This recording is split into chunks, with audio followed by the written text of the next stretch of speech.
श्री गणेश महापुराण में छठा अध्याय परशुराम का कैलाश गमन, गणेश्वर का भीतर जाने से रोकना।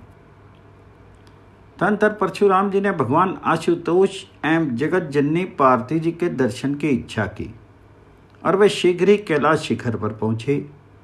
उस समय स्वयं श्री गणेश्वर द्वार पर विद्यमान थे।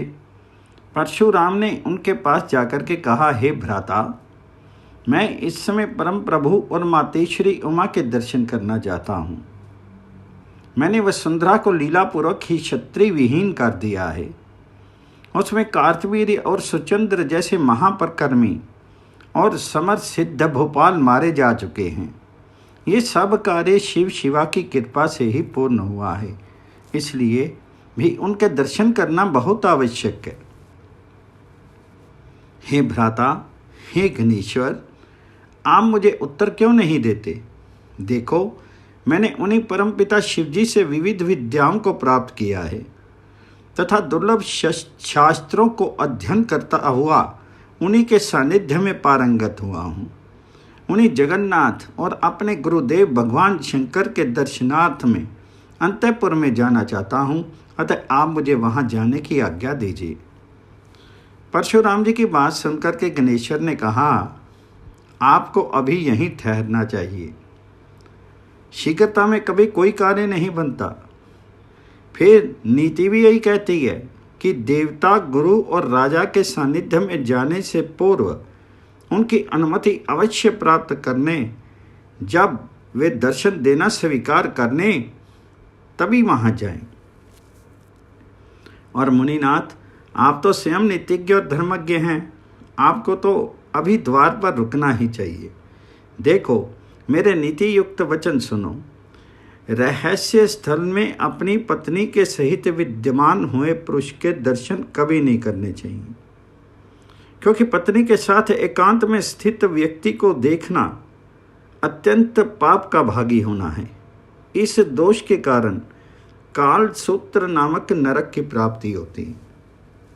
द्विश्रेष्ठ, यदि उस नरक में अल्पकाल ही रहना पड़े तब भी कुछ ठीक रहे, परंतु वहाँ पहुँचने वाला पापी तो जब तक विश्व में सूर्य और चंद्रमा की स्थिति रहती है तब तक उसे उसी नरक में पड़ा रहना होता है।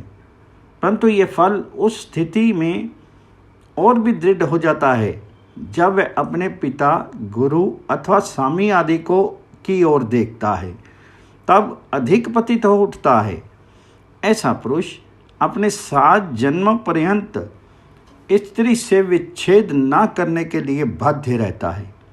यदि तथ्य बहुचर्चित हो जाता है तो लोग उसे और पापी कहने लगते हैं। हे द्विज, ये ऐसे पाप हैं जिनके कारण प्राणी को चंद्र सूर्य की स्थिति रहने तक नरक में निवास करना होता है। विशेष करके जो अपने गुरुजनों आदि के रहस्य स्थान में बिना आज्ञा जाता है, उसे वे पाप अधिक दुखदायी होते हैं। गणेश्वर के ये वचन सुनकर के भृगुनंदन को हंसी आ गई और क्रोध दोनों हुए। वे कुछ गंभीर एवं निष्ठुर वचन कहने लगे। गणेश्वर, तुम्हारे द्वारा तो आज मैं अत्यंत अद्भुत और अपूर्व वचन सुन रहा हूँ। पाप की ऐसी परिभाषा तो मैंने कभी भी नहीं सुनी। हे भ्राता, काम विकार का दोष हो चाहे ना हो, किंतु शिशु या शिशु तुल्य व्यक्ति जिसे कभी कोई विकार व्याप्त नहीं करता, उसे कभी कोई दोष नहीं लगता। फिर यदि कोई पाप होगा भी तो उससे मैं ही तो प्रभावित होऊंगा। आपका उससे क्या प्रयोजन हो सकता है? इसलिए मुझे तुरंत ही प्रभु के अंतःपुर में जाने दो, रोको मत। गणेश्वर बोले, मुनिनाथ, जो पुरुष अज्ञान अंधकार से आच्छन्न होता है, उसे ज्ञानी पुरुषों से ज्ञान की प्राप्ति नहीं हुआ करती। यद्यपि आप में भी ज्ञानियों के लिए भी दुर्लभ विशिष्ट ज्ञान की संपन्नता है, तो मुझ मंदमति वाले का भी निवेदन मानने की कृपा करो। हे मुनिनाथ, निर्गुण एवं निर्लिप्त पुरुष में शक्तियों का अभाव रहता है, किंतु जब उसे सृजन की इच्छा होती है तब वह स्वयं ही शक्ति में आश्रय लेकर के सगुण हो जाता है। हे महामुने, संसार में उत्पन्न समस्त देहधारी भोग के योग्य एवं प्राकृत तो केवल भगवान श्री कृष्ण ही हैं। उनके दर्शन भी तुरंत में नहीं हो जाते।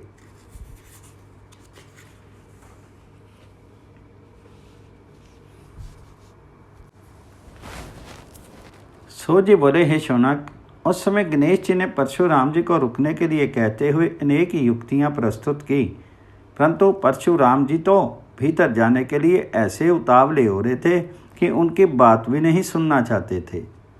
इसलिए गणेश्वर की बात अनसुनी करके भीतर प्रविष्ट होने का प्रयत्न किया। ये देख करके गणेश जी ने उन्हें पुनः रोका। परशुराम जी बोले, अब तुम बिना कुछ बाधा डाले द्वार के मध्य से हट जाओ और मुझे जाने दो, अन्यथा परिणाम ठीक नहीं होगा।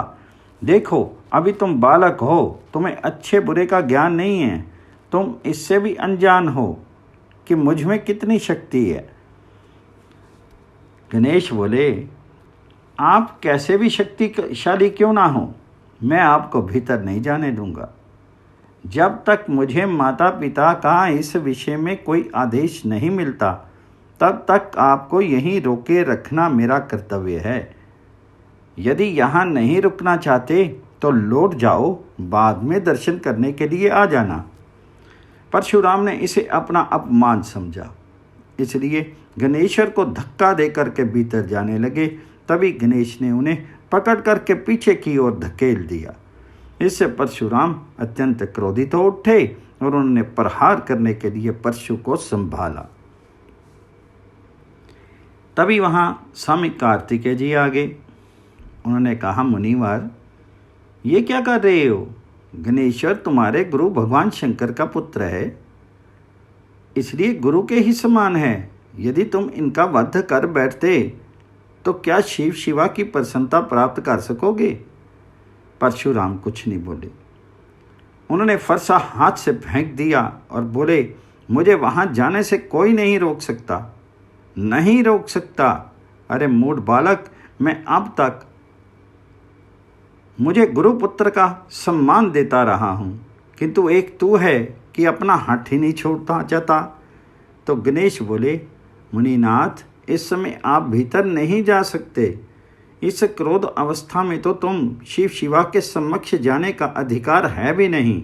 देखो, इस प्रकार वहाँ जाने से अनिष्ट की ही संभावना हो सकती है। मेरे विचार में तो तुम्हारा इस समय यहाँ से लौट जाना ही श्रेष्ठकर है। परंतु परशुराम मानते ही नहीं थे। उन्होंने क्रोधपूर्वक गजानन को धक्का दे करके हटाया।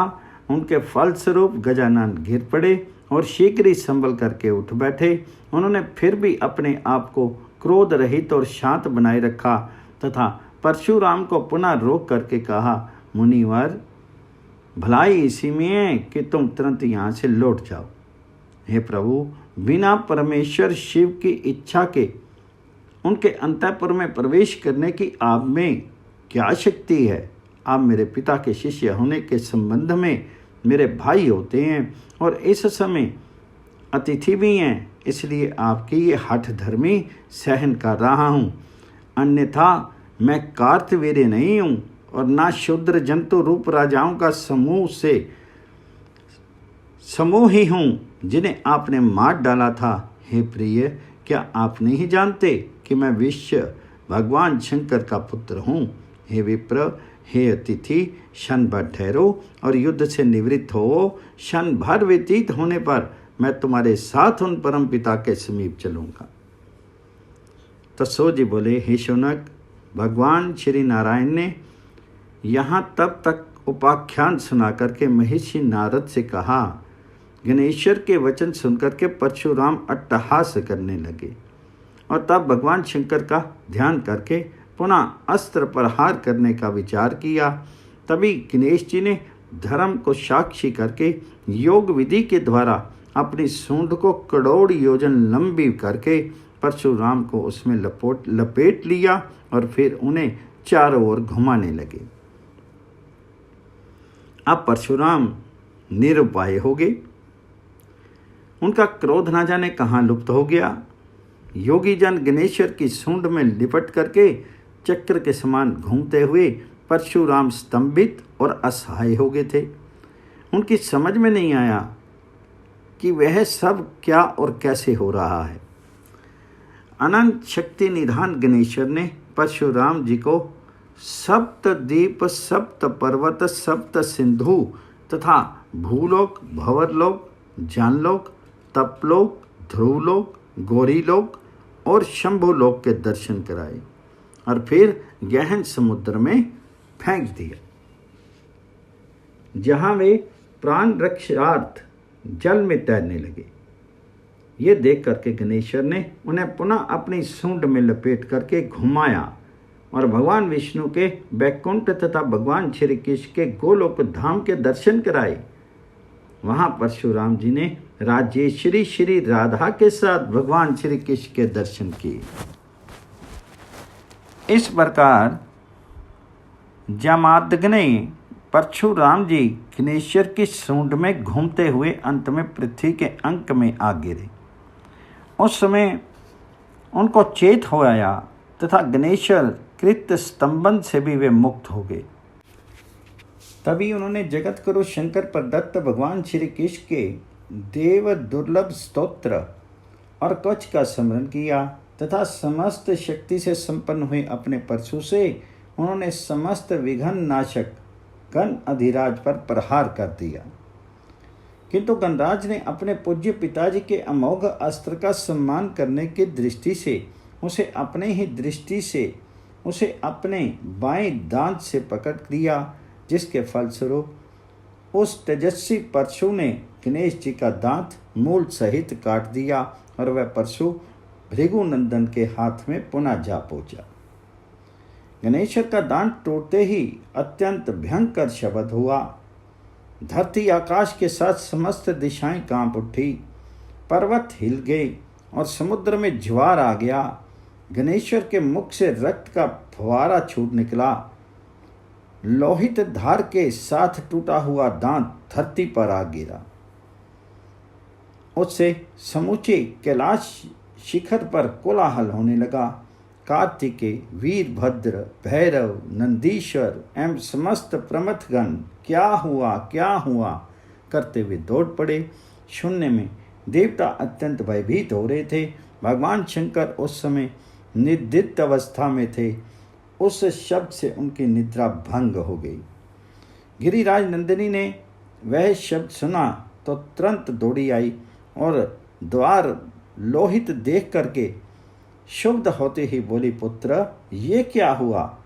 तेरे मुख से रक्त बह रहा है और धरा भी रक्तमयी हो रही है।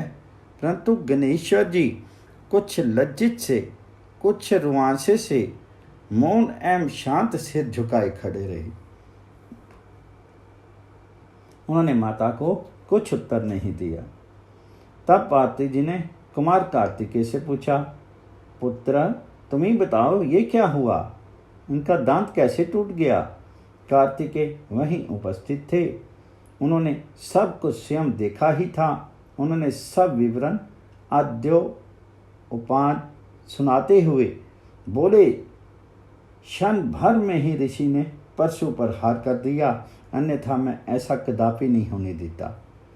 इस समय शिव जी भी वहां आ गए।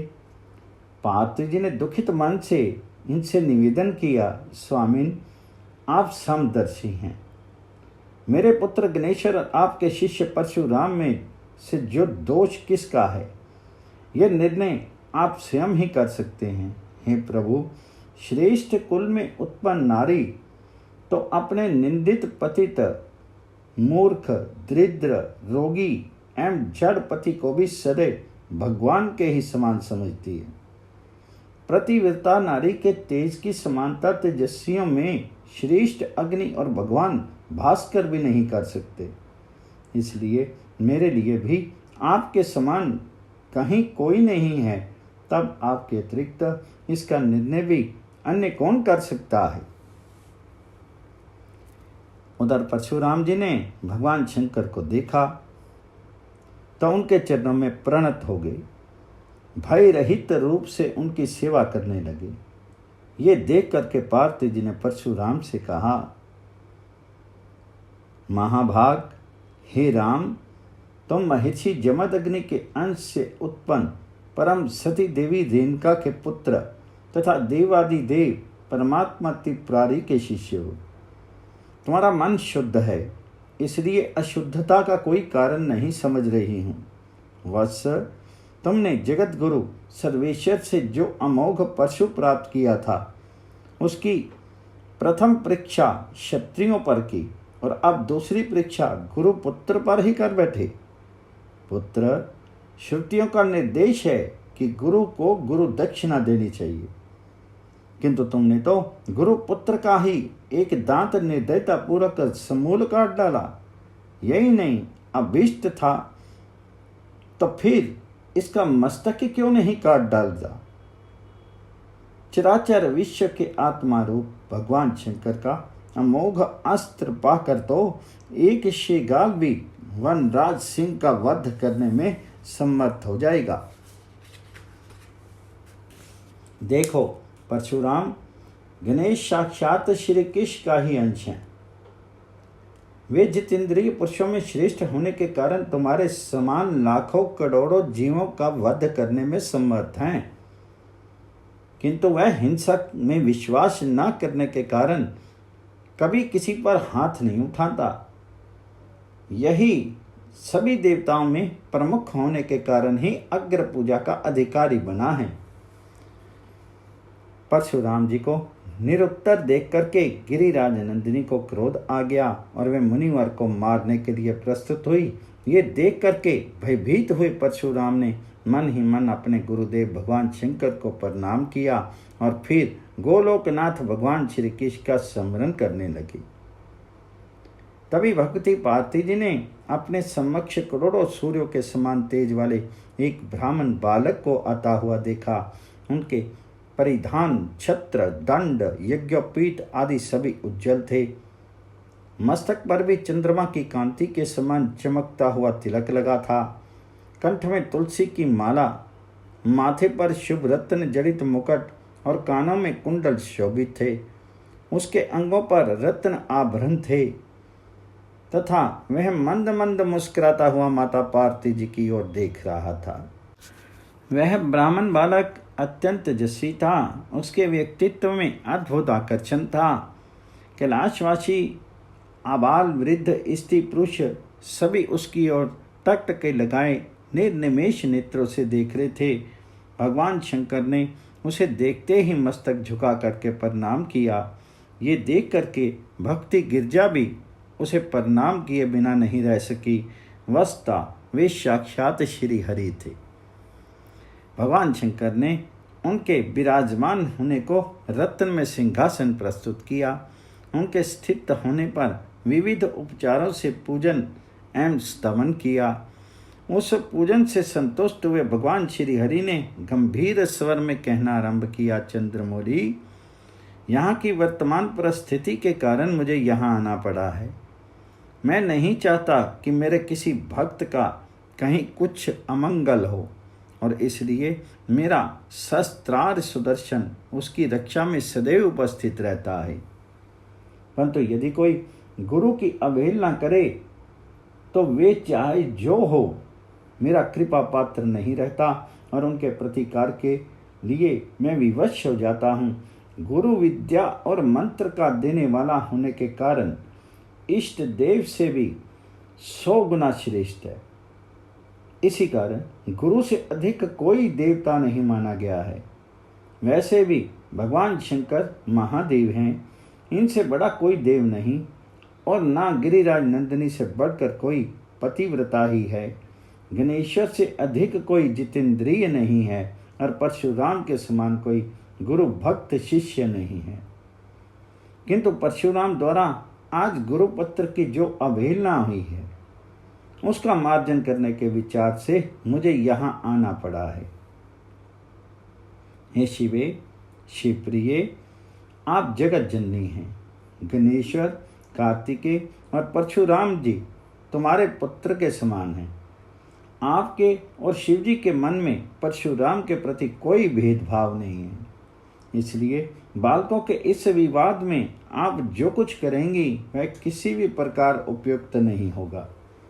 इन बालकों के मध्य जो विवाद उठ खड़ा हुआ है उसमें किसी का दोष नहीं है। देव सर्व ही बहुत प्रबल हैं और प्रस्तुत विवाद भी देव योग का ही प्रतिफल है। इसलिए दोष भी किसे दिया जाए ये भी एक प्रबल विवाद का ही विषय बन जाएगा। हिमगिरि नंदिनी, तुम्हारे पुत्र गणेश तो वेदों में भी प्रसिद्ध हैं। इनके 8 नामों में एक नाम एक दंत तो बहुत ही प्रसिद्ध है। वे 8 नाम ये हैं गणेश, एकदंत, हिरंभ, विघ्ननाशक, लंबोदर, शूर्पकर्ण, गजवक्त्र और गोहाग्रज। ये नाम सर्वत्र मंगल को करने वाले और सर्वत्र संकटों का नाश करने वाले होते हैं। यदि गणेश जी के नाम अष्टक स्तोत्र अपने अर्थों में संयुक्त एवं शुभ करने वाला होता है, जो भक्त इनका तीनों संध्याओं में पाठ करता है वह सभी प्रकार से सुखी होता है और सर्वत्र विजय प्राप्त करता है। उस स्तोत्र के पाठ से विघ्नों का नाश उसी प्रकार से हो जाता है जैसे गरुड़ के द्वारा सर्पों का नाश होता है। हे दुर्गे, इस स्तोत्र का पारायण करने वाला गणेश्वर की कृपा से महान ज्ञानी और बुद्धिमान हो जाता है। इसके प्रभाव से पुत्र की कामना वाले को पुत्र, पत्नी की अभिलाषा वाले को पत्नी और महामूर्ख को भी श्रेष्ठ विद्या की प्राप्ति होती है। वह निश्चय ही विद्वान और श्रेष्ठ कवि हो जाता है। शौनक जी ने पूछा, हे सूत जी, आपने जिस नामाष्टक स्तोत्र की इतनी महिमा कही है वह कौन सा है? उसे आप मेरे प्रति कहने की कृपा करें। उसे सुनने की मुझे अत्यंत उत्कंठा हो रही है। प्रभु, मैं भी उसका अनुष्ठान करके अपने को पितृ बनाता हुआ धन्य हो जाऊंगा। सूत जी बोले, हे शौनक, तुम्हारा प्रश्न उचित ही है। भला कौन सा बुद्धिमान पुरुष सहज प्राप्त उस स्तोत्र की कामना नहीं करेगा? स्वयं भगवान नारायण ने ही नारद जी को वह स्तोत्र भी बताया था। नारायण ने कहा, उन वामन भगवान ने जगत जननी उमा को वह नाम अष्टक स्तोत्र इस प्रकार बतलाया था, जिसका भाव है अर्थात घ ज्ञानार्थ वाचक और न निर्वाण वाचक है। इन दोनों ग और न अक्षरों के जो ईश्वर हैं उन गणेश्वर रूप पर ब्रह्म को मैं नमस्कार करता हूँ। एक शब्द प्रधानार्थक और दंत शब्द बलवाचक है। इस प्रकार जो एक दंत भगवान सब में अधिक बल प्रदान हैं उन्हें मैं नमस्कार करता हूँ। हे दीनाथ वाचक और अम्ब शब्द पालक का वाचक है। इस प्रकार दोनों का परिपालन करने वाले हे रंभ को मैं नमस्कार करता हूँ। विघन शब्द विपत्ति वाचक और नायक शब्द खंडनार्थक है। अतः जो विपत्तियों के नाशक हैं उन विघन नाशक को मैं नमस्कार करता हूँ। प्राचीन काल में भगवान विष्णु द्वारा प्रदत्त नैवेद्यों और पिता द्वारा समर्पित विविध प्रकार के मिष्टानों के सेवन से जिसका उदर लंबा हो गया है उन लंबोदर को नमस्कार है। जिनके कान सूर्प के समान हैं तथा जो विघ्नों के निवारण में कारण समस्त संपदाओं के दाता तथा ज्ञान स्वरूप हैं उन सूर्पकर्ण गणेश जी को नमस्कार करता हूँ। जिनके मस्तक पर मुनि पर दत्त भगवान विष्णु का नैवेद्य रूप पुष्प विद्यमान है और जो गजेंद्र के मुख से संपन्न हैं उन भगवान गजवक्त्र को मैं नमस्कार करता हूँ। गणेश के इस नाम अष्टक स्तोत्र का उपदेश करने के पश्चात भगवान श्री हरि ने परशुराम से कहा, भृगुनंदन, तुमने गणेश्वर का एक दांत तोड़ करके अनुचित कार्य किया है, इसलिए तुम इस दोष से तब तक मुक्त नहीं हो सकते जब तक जगत जननी पार्थिव जी को संतुष्ट ना कर लो। ये गिरिराज नंदिनी सर्वशक्ति स्वरूपनी प्रकृति से परे एवं निर्गुण है। इन्हीं की शक्ति से गोलोकनाथ श्री कृष्ण भी शक्ति संपन्न हुए हैं। ये समस्त देवताओं की भी माता हैं, अतः स्तवन करने पर इन्हें प्रसन्न करो। परशुराम ने भगवान श्री हरि की आज्ञा शिरोधार्य मान करके उन्हें प्रणाम किया। तदंतर भगवान अपने धाम को जाने के लिए प्रस्तुत होते हुए अंतर ध्यान हो गए। उसके पश्चात परशुराम ने पवित्र जल में स्नान करके शुद्ध वस्त्र पहने और फिर जगन माता पार्वती जी का स्तवन करने लगे। उन्होंने माता पार्वती के चरणों में अपना मस्तक रख दिया और नेत्रों से आनंद अश्रु प्रवाहित करते करुण प्रार्थना के अंत में सहसा बोल उठे, हे जगत जननी, रक्षा कीजिए, रक्षा कीजिए, मेरा अपराध क्षमा कीजिए माता। शिष्यों से जो अपराध हो जाता है उस पर माता कहीं क्रोध करती है, अर्थात नहीं करती। इस प्रकार स्तुति के पश्चात रेणुका नंदन ने गिरिराज नंदिनी के चरण पकड़ लिए और बालक के समान फूट फूट कर रोने लगे। ये देख करके माता पार्वती जी से नहीं रहा गया, उनका वात्सल्य भाव उमड़ आया। वे बोली, वत्स, तुम चिरंजीवी हो, तुम्हें अमृतत्व की प्राप्ति हो, तुम्हें गुरुदेव परमात्मा शिव की कृपा से सुदृढ़ भक्ति प्राप्त हो तथा तुम सर्वत्र विजयी हो। सर्व आत्मा भगवान श्री हरि तुम पर सदैव प्रसन्न रहें। माता पार्वती जी के आशीर्वाद प्राप्त होने पर भृगुनंदन परशुराम जी को बड़ी प्रसन्नता हुई।